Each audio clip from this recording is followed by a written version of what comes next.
Hey everybody, Randy Patterson here with Boomerocity, and man, I'm both stoked and quite frankly embarrassed about this next interview. And I know you're seeing ZZ Top logos in the background and you're thinking, what in the world could he be embarrassed about involving ZZ Top? Well, let me tell you, I worked very hard to get this interview. It's with Billy Gibbons.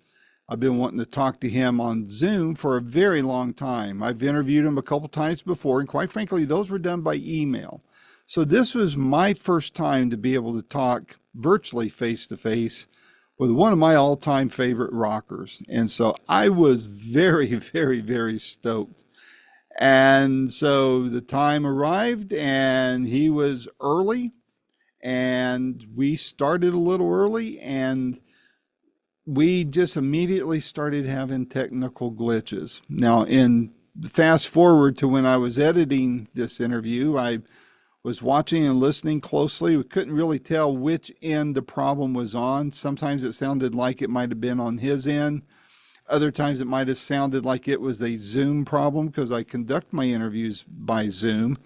And, you know, bottom line is it doesn't matter because it's my show, so I own it regardless of where the problem lies.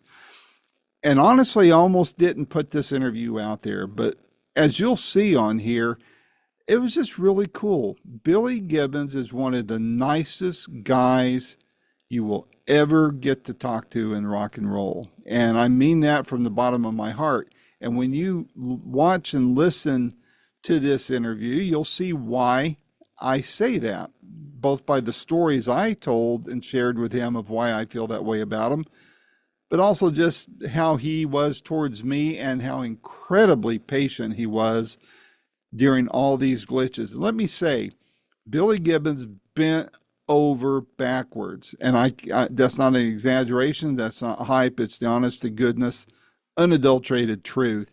He bent over backwards to keep this thing going until the gremlins just got us. And so his schedule wouldn't allow for us to circle back. So I opted, after going through this video a couple times, I opted to put it out there for the rest of you fans, because as short as this interview is, and in total it's somewhere around 17 minutes, you'll get to see some cool sides of Billy Gibbons. And I don't want to hog it all to myself.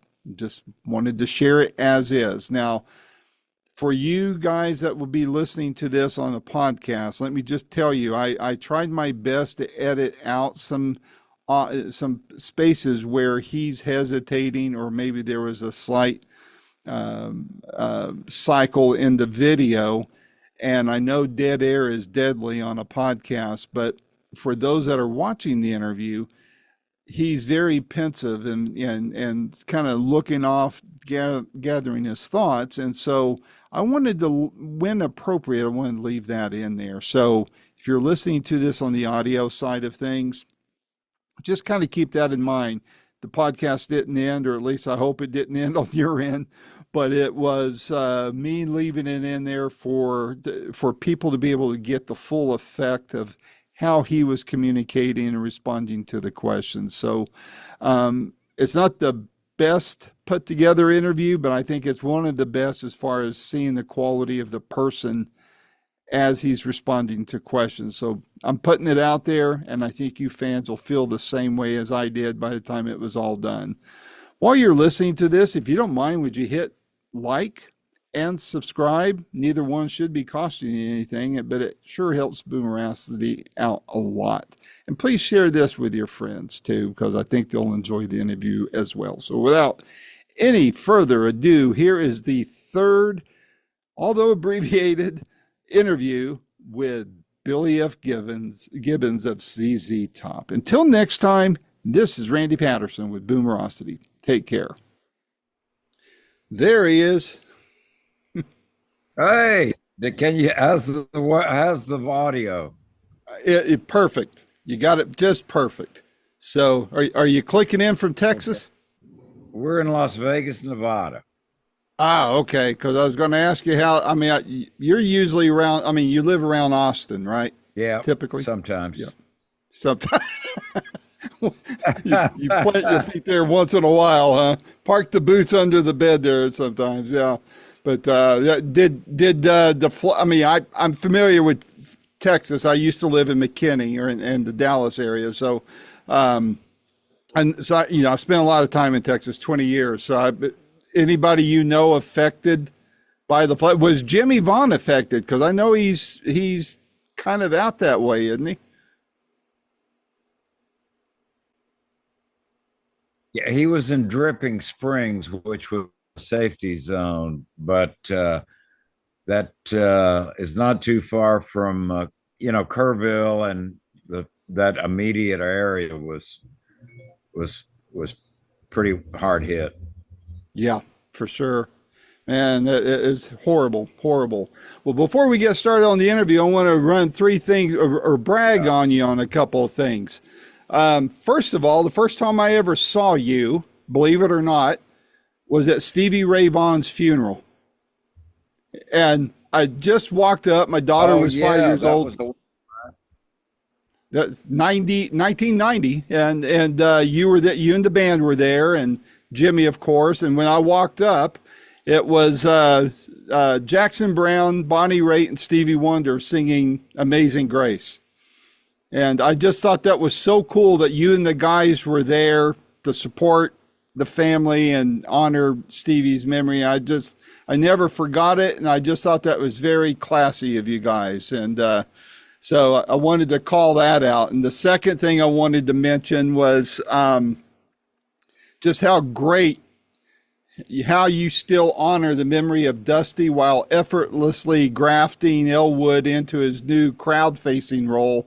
The way you and Frank are handling that, I think, is just outstanding. And thirdly, I want to mention is in 2021, it was the first time I saw you in concert. So unfortunately, it was after Dusty was gone. And I had tickets to the show in Chattanooga. And wow, I was talking to a guy in front of me. He was so excited to be there. And you could tell, I think it was his first concert, and he was probably in his 20s. And he said that he had met you the night before in a bar there in Chattanooga. And he went up to you and he talked about how he and his dad always listened to your music, to ZZ Top. And you asked him if he was going to the show, and he said he didn't get tickets in time.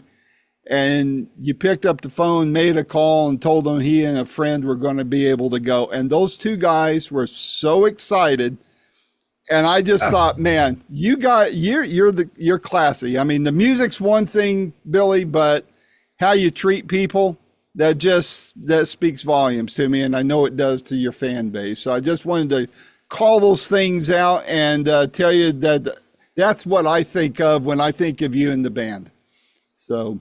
Super. And it's an honor to chat with you, and because of all that. So very, very cool. Very cool.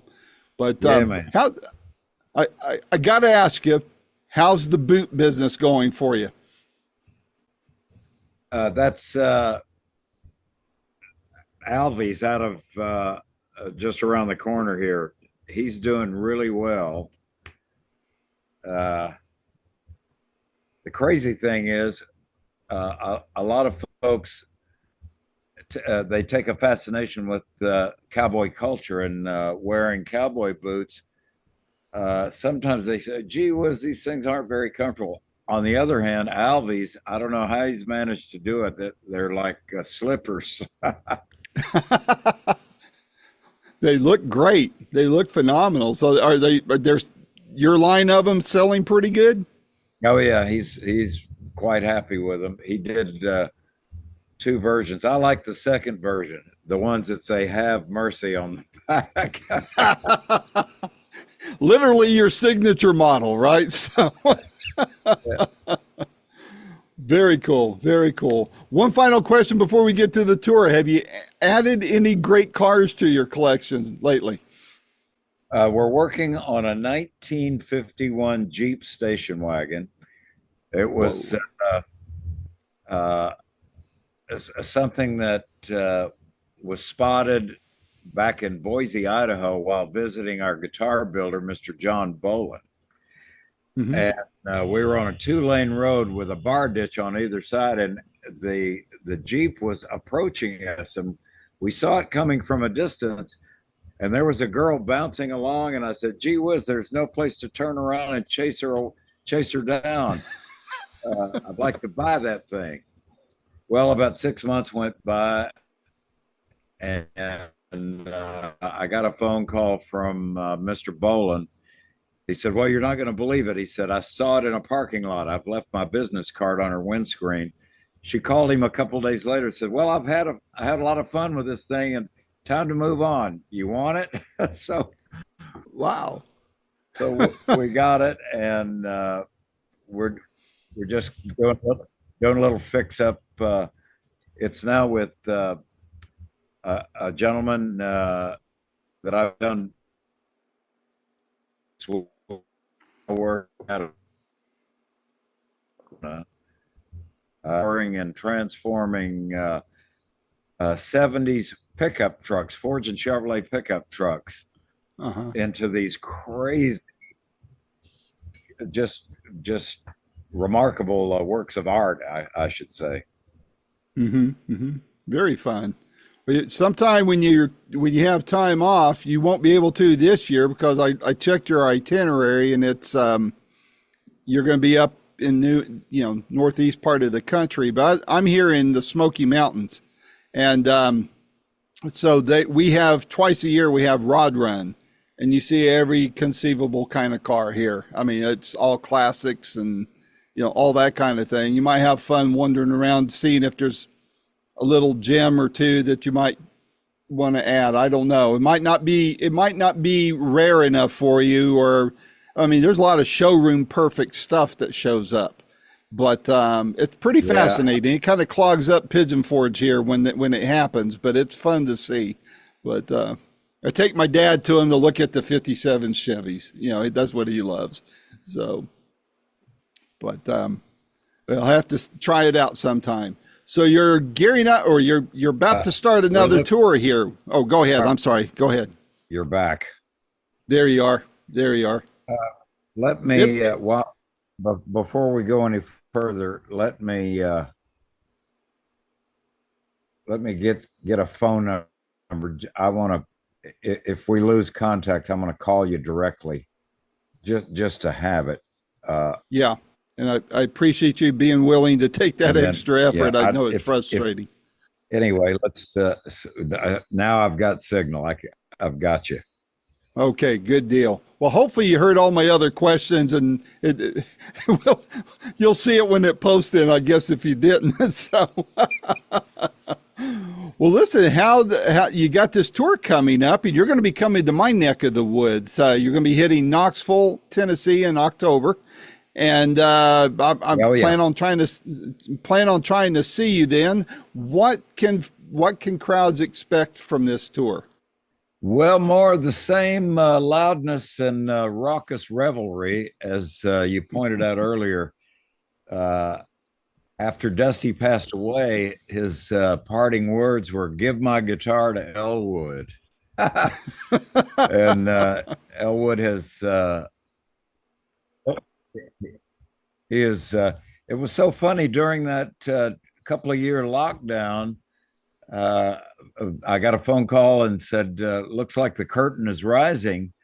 I stepped into the rehearsal room and I said, "Hey, who's the new guy with the big beard?" And they said, "Well, that's your bass technician, Elwood." I said, "No, that guy with the big long beard." He goes, "I had only known Elwood as a clean shaven skateboarder." He, like the rest of us, got lazy and quit shaving, and now he's joined the fold. Well, when I saw you in Chattanooga, like I mentioned earlier, I saw you a second time last year with Skinnerd here in Knoxville. Both of those shows were amazing. I mean, and it brings up something. When I interview a lot of people from a lot of bands where the original members aren't still in there, and invariably when I put something out there on social media, I get a lot of people hit up and say, "Well, the band's not the band without, and they name their person.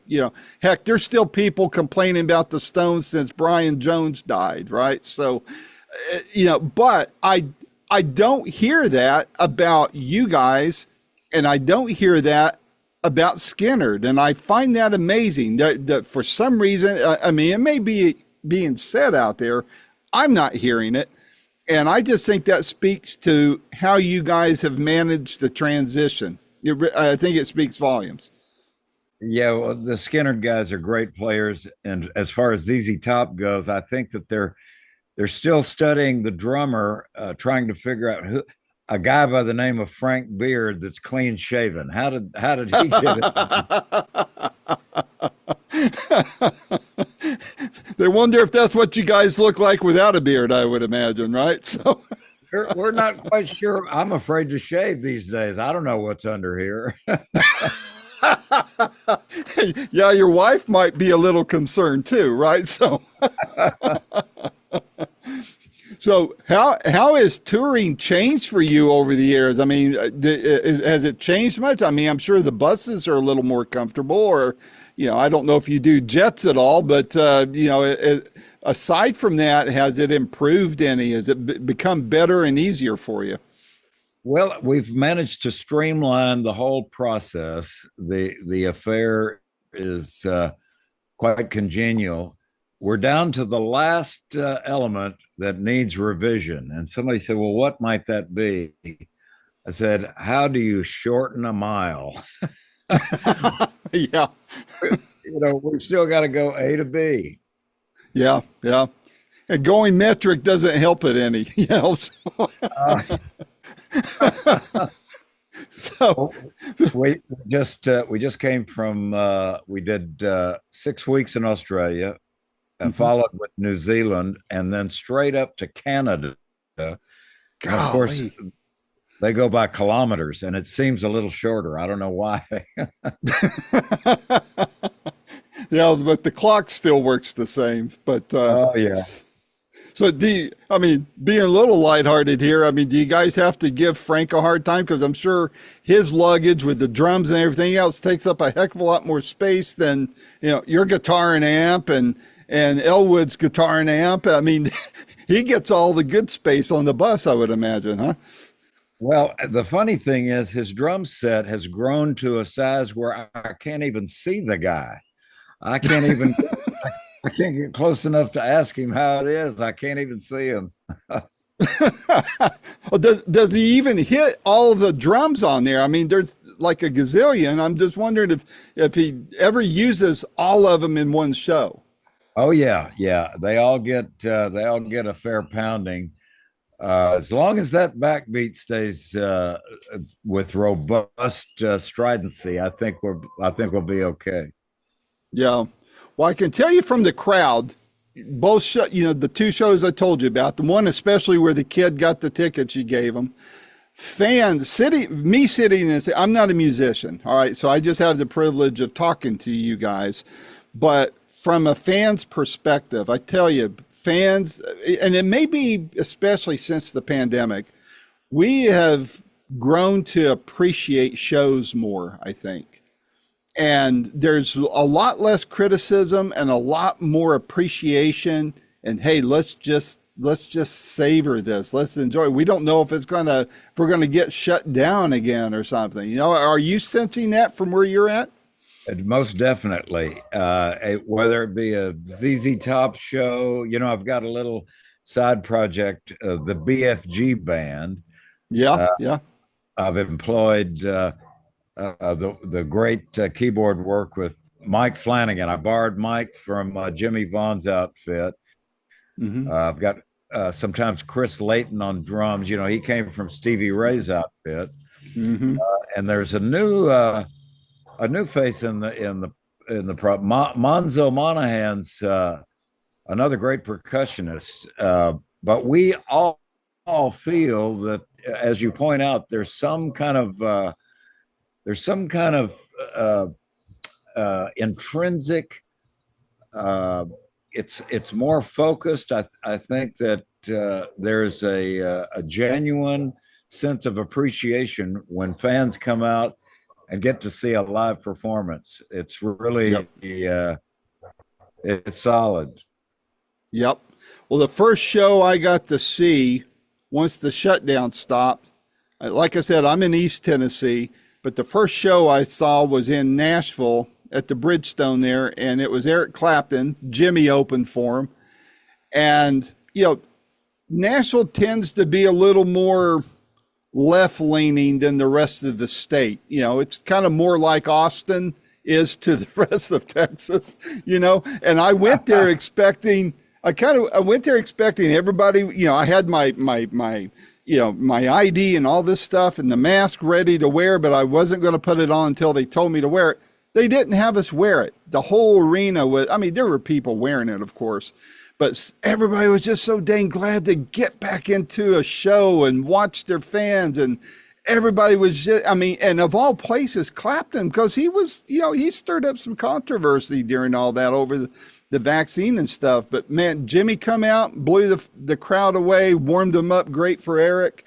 And everybody was just so appreciative to be back into the swing of things. We didn't know how long it was going to last, but so it, you know, I imagine you guys saw the same thing and hearing it more, and it just is a different vibe now, more appreciative vibe. Oh yeah, yeah. I just did a recording. Believe it or not, Keith Urban and I joined forces to do a new single called Cool. Brown Paper Bag. And he was making a remark. He's got a pretty robust rock band, believe it or not. Mm-hmm. Yeah. I think a lot of folks, when they think of Keith Urban, the word country is the first crack out of the box. But man, let me tell you, he is underrated as a rock guitar player. The guy can tear it up.